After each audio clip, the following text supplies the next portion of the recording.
സർവലോകർക്കും നന്മയേകും കാരുണ്യമായി ബേത്ലഹേമിന്റെ മാറിലൊരാരോമൽ ഉന്നിരങ്ങല്ലോ. ഗബ്രിയേലിന്റെ ദർശന സാഫല്യമായി സർവലോകർക്കും നന്മയേകും. ജോസഫും മറിയവും തമ്മിലുള്ള വിവാഹം നിശ്ചയിച്ചിരിക്കുന്ന സമയം ഗബ്രിയേൽ മാലാഖ പ്രത്യക്ഷപ്പെട്ട് ഇങ്ങനെ പറഞ്ഞു: മറിയമേ, നീ ഗർഭം ധരിച്ച് ഒരു മകനെ പ്രസവിക്കും, അവന് യേശു എന്ന് പേർ വിളിക്കുക. എന്നും ദൈവത്തിന്റെ ഇഷ്ടം മാത്രം ആഗ്രഹിച്ച അമ്മ പറഞ്ഞു: ഇതാ കർത്താവിന്റെ ദാസി, നിന്റെ വചനം പോലെ എന്നിൽ നിറവേറട്ടെ.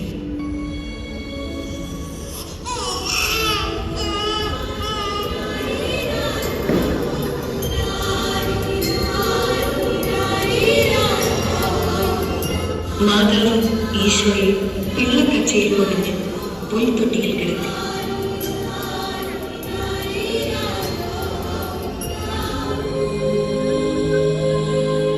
ആ പ്രദേശത്തെ വയലുകളിൽ ആടുകളെ രാത്രി കാത്തുകൊണ്ടിരുന്ന ഇടയന്മാരുണ്ടായി.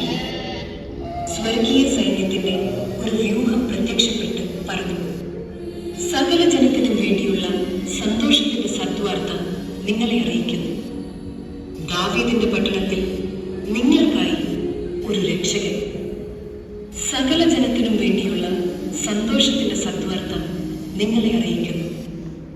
ദാവീദിന്റെ പട്ടണത്തിൽ നിങ്ങൾക്കായി ഒരു രക്ഷകൻ, കർത്താവായ ക്രിസ്തു ജനിച്ചിരിക്കുന്നു.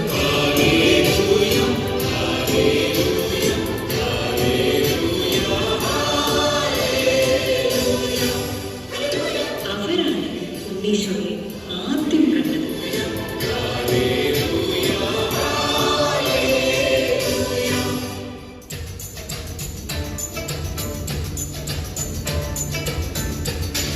പൗരസ്ത്യ ദേശത്ത് നിന്ന് വന്ന 3 രാജാക്കന്മാർ.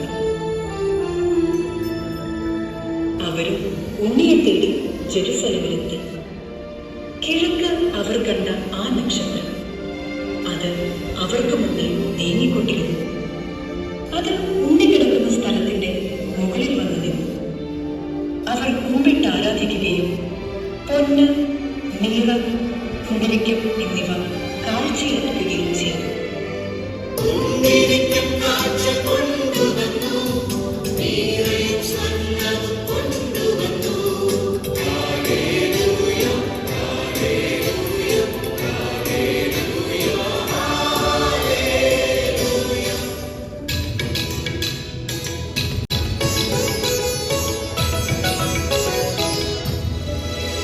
കർത്താവിന്റെ പ്രിയപ്പെട്ടവരെ, ഈ പുൽക്കൂട്ടിൽ നിന്നും അങ്ങ് കാൽവറിയിലെ കുരിശോടൊപ്പുന്ന ദൈവസ്നേഹമാണ് ഞങ്ങൾ നിങ്ങളുടെ മുമ്പിൽ അവതരിപ്പിച്ച ആ മംഗളവാർത്ത.